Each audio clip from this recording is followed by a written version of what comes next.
Yacht delivery often starts with a lengthy train journey, and today is no exception. 3 trains and 1 replacement bus service, but the good news is the next stop is Conwy and Conwy Marina.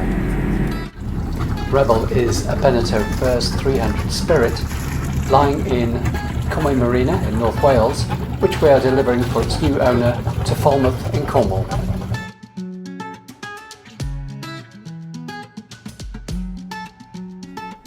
With the passage plan done, boat checks complete and the paperwork signed off, it's time to prepare to slip at high water in the evening.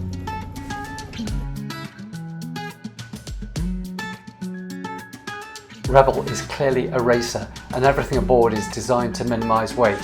However, skipper Steve, Sam and myself Roy have made ourselves quite comfortable below, and as we leave Conwy River we head towards the Menai Straits.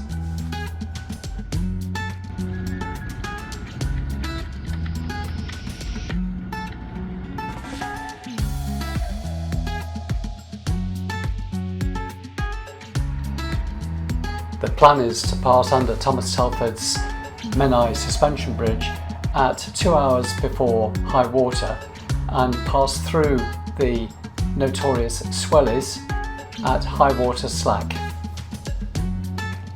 especially as the tidal stream between the 2 bridges at Springs can run at up to 8 knots.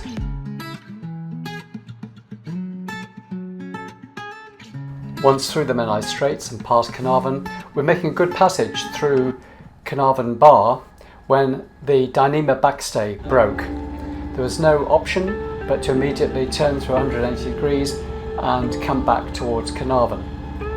A temporary backstay was rigged from the main halyard, and immediately the skipper was on the phone to arrange for a replacement backstay. A new Dyneema backstay was delivered to Victoria Dock, Carnarvon, a few hours later, and crew member Sam volunteered to go up the mast to complete the fitting.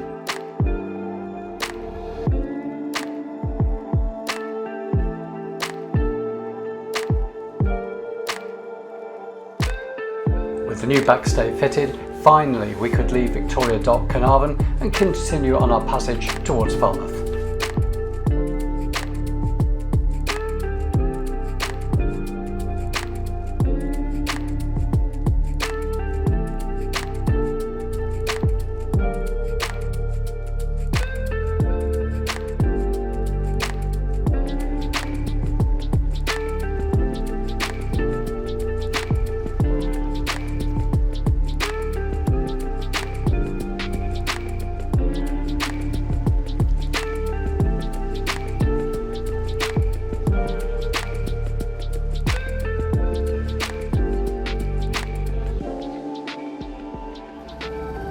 So after a good passage from Carnarvon across Cardigan Bay, we're now some 32 miles off St David's Head.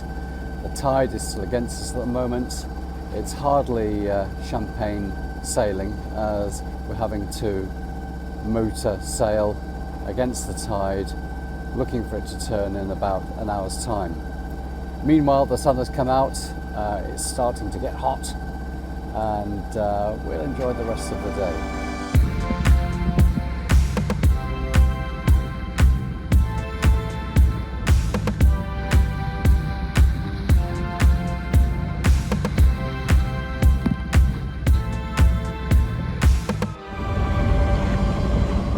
So after a day of motoring, we are at last sailing out past Smalls Lighthouse, into the Celtic Sea, across the Bristol Channel, with the next waypoint longships off Land's End.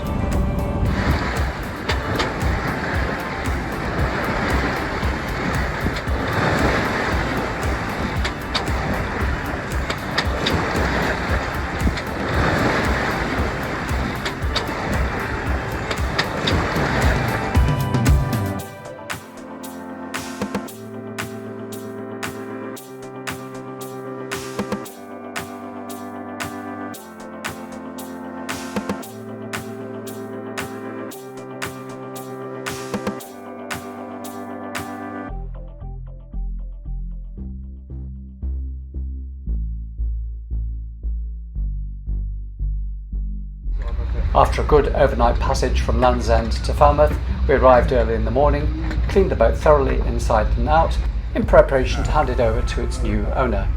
Another delivery completed.